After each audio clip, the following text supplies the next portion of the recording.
ini berlangsung sekitar 2 tahun. Selama 2 tahun itu kita nggak tinggal di sini, terus kita baru tempatin ini sekitar bulan Januari 2020 kemarin. Jadi ini baru ditempatin, masih baru banget, baru 7 bulanan. Ini kita tuh setuju berdua untuk temanya American Style, tapi kita ngambil tema yang lebih ke Hampton Style-nya. Jadi Hampton itu dia itu klasik, tapi ada modernnya, terus ada unsur mewahnya di situ, tapi nggak terlalu mewah. Jadi tetap ada suasana homey-nya tuh tetap kerasa, meskipun kita ngambil yang temanya tuh agak berat dikit gitu. Kalau menurut saya sih untuk kendalanya itu di tukang. Soalnya tukang itu nggak semuanya ahli di bidangnya. Jadi kalau saran saya sih kalau mau bangun rumah mending pakai developer, tapi kita harus tetap cari tahu dulu developernya ini abal-abal atau sudah recommended kayak gitu.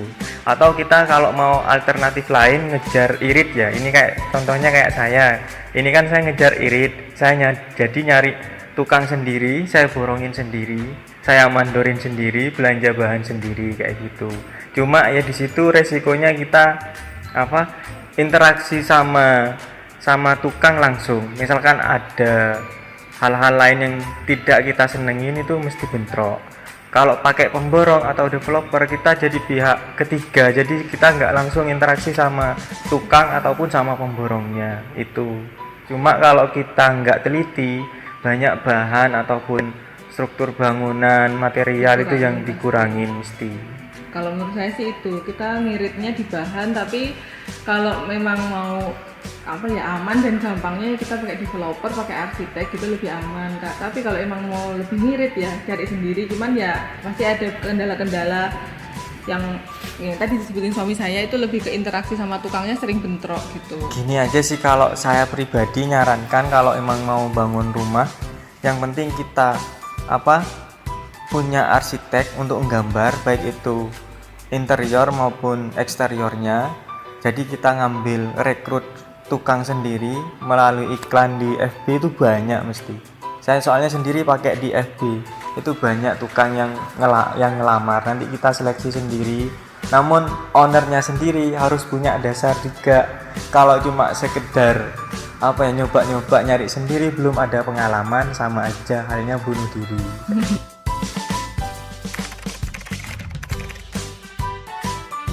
Maintenance rumah saya emang lebih cenderung untuk make tukang beres-beres atau tukang bersih-bersih itu laki-laki.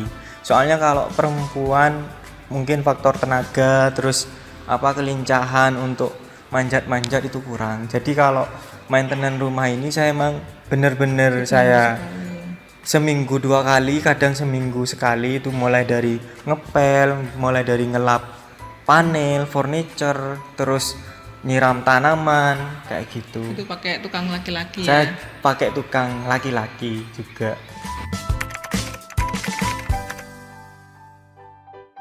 Sebenarnya untuk furniture atau perintilan rumah yang bagus tuh nggak terlalu susah ya carinya. Kita tinggal cari aja di Instagram tuh banyak sekali pengrajin-pengrajin perintilan rumah. Terus juga ada beberapa vendor online yang jual perintilan cakep-cakep kok. Jadi tinggal kita sesuaiin aja sama rumahnya. Pokoknya kalau belanja jangan tergiur sama barang lucu, cakep gitu. Tapi kita harus sesuaiin juga sama cocok enggaknya sama rumah kita. Kadang kalau saya juga tuh kayak kan rumah saya Hampton ya. Saya tuh kadang-kadang tergiur sama tema-tema farmhouse gitu. Suami saya yang ngerem gitu, nggak cocok loh sama rumahnya kayak gitu. Jadi nanti disesuaikan lagi sama cocok apa enggak sama rumahnya kayak gitu. Pokoknya jangan nyimpang sih. Kalau emang kita udah seneng sama tema ini, kita harus tetap cari perintilannya tema itu. Jangan sampai pindah-pindah tema, nanti malah jomplang kayak gitu. Kalau kecuali kalau untuk per kamar ya, kayak kamar anak gitu, saya tema anak. Kalau misalkan kamarnya anak temanya kayak rumah saya yang keseluruhan ini memang agak berat. Jadi anak saya itu saya kasih tema-tema yang agak kekanak-kanakan gitu. Nanti kalau satu ruangan gitu kan nggak masalah. Tapi kalau seluruh rumah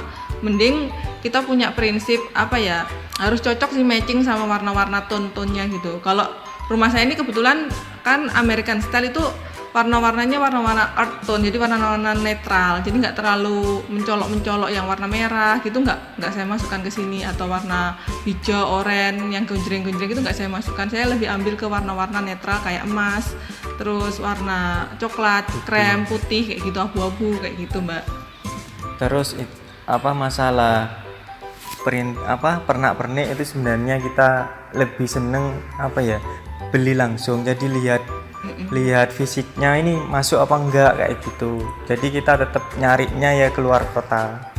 Kalau saya sih biasanya ke Solo atau ke Surabaya. Biasanya banyak tempat-tempat jual, di mall juga banyak, di toko-toko yang di pinggir jalan gitu juga banyak. Pokoknya kita klop ya kita beli gitu aja. Terus sama kalau mau ngejar hitnya, kita harus cari brand-brand yang sudah besar, kita ngambil di situ. Nanti kita tag waktu kita upload di feed IG-nya kita kayak gitu. Ini sebenarnya kan rumah ini inspirasinya mulai dari kuliah saya dulu. Waktu masih zaman-zamannya kere, saya itu setiap lewat kan saya kuliah di ITS, istri di UNER. Lah setiap saya mau ke kampus itu kan saya masih naik motor otok-otok. Lah itu saya mesti lihat perumahan mewah.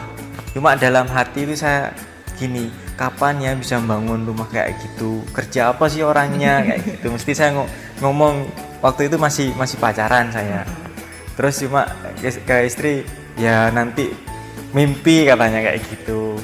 Ada satu rumah di depan UNER kampus C itu yang rumahnya klasik, bagus banget, dan saya tuh kalau lewat sana tuh selalu kayak terinspirasi gitu. Jadi akhirnya itu rumahnya sebenarnya temanya klasik, enggak seperti ini, klasiknya klasik yang Romawi kayaknya. Tapi dari situ saya tuh mulai suka rumah klasik dari situnya. Jadi saya nggak tertarik buat rumah minimalis gitu. Mungkin juga karena kalau rumah minimalis itu menurut saya itu cepat bosen. Mungkin tren-trenan, nanti beberapa tahun lagi rumah itu bakalan udah nggak ngetren lagi. Tapi kalau klasik gitu, dari dulu rumah klasik tuh ya tetap aja bagus. Kalau menurut saya sih itu. Terus dulu kita sebelum masuk ke interior, dulu emang kita sering ikut tukang interior di Surabaya, terutama itu Chinese. Kami sering ikut ke sana, di perumahan-perumahan elit tuh masuk, seperti apa yang bagus. Terus langsung ke lokasi kemarin kita itu. Nggak pernah di Surabaya, nggak pernah di Madiun, malah sering di Surabaya. Jadi ikut pemborongnya, vendornya itu saya diajak ke sana kayak gitu. Mungkin juga salah satu yang gampang ya cari di internet juga banyak kok, di Pinterest itu banyak, terus di Instagram sekarang juga banyak kan lomba-lomba home decor gitu. Di situ isinya inspirasi semua, jadi kalau teman-teman pengen lihat bisa cari aja di Pinterest. Misalkan kita sukanya tema Skandinavia, kita cari aja di situ, nanti udah banyak banget. Atau temanya pengen tema-tema yang lebih tropikal gitu, sekarang lagi ngehits tema tropikal gitu, juga banyak banget tema di sana. Contoh-contohnya juga banyak. Kalau saya kan tetap nyarinya tema American style, jadi saya cari juga sampai sekarang pun saya juga masih nyari buat dekor rumah saya ini, kan belum selesai seutuhnya ya. Belum 100%, masih banyak. Masih banyak yang belum dihias. Jadi menurut saya untuk pasangan muda jangan pernah berhenti bermimpi ya.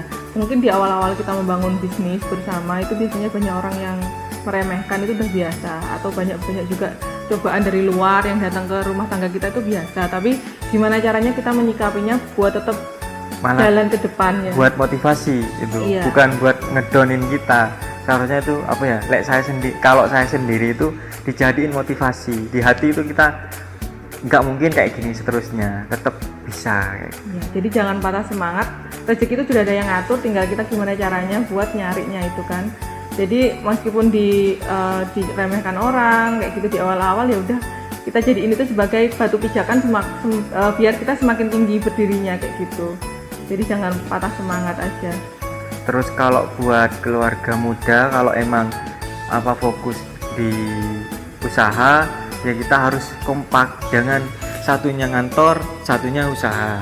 Saya sendiri itu soalnya nggak bisa, karena beban yang dipikirkan kalau kita berusaha itu mending dua-duanya kita harus ngikut berusaha mikirin bareng. Soalnya kalau satunya nggak satu profesi itu susah untuk jadiin satu opini. Kalau menurut kita kayak gitu. Gitu. Makanya saya sendiri sama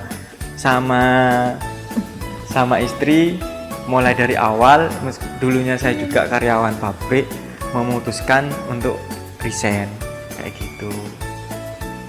Meskipun kemarin juga banyak sih kalau ada hambatan-hambatan dari orang tua, dari keluarga untuk ininya kenapa kok kamu bisnis gitu kan. Di apa namanya, di tempat kita ini kan kebanyakan orang lebih cenderung, orang tua ya lebih cenderung mendorong anaknya buat jadi pegawai atau PNS kayak gitu. Tapi ya namanya udah keputusan kita, jadi kita udah bertanggung jawab sama keputusan kita sendiri. Terus apa sih yang perlu diyakinkan itu, setiap keluarga itu sudah ada rezekinya masing-masing, jadi nggak usah takut. Misalkan sebelumnya jadi karyawan ini terus mau memutuskan untuk beralih profesi atau berwirausaha atau buka usaha sendiri, itu nggak usah khawatir. Yang penting nekat, wis tekadnya bulat. Yang penting yakin hidup ada yang ngatur rezekinya. Misalkan secangkir ya secangkir, nggak mungkin bisa 3 cangkir kayak gitu lah saya.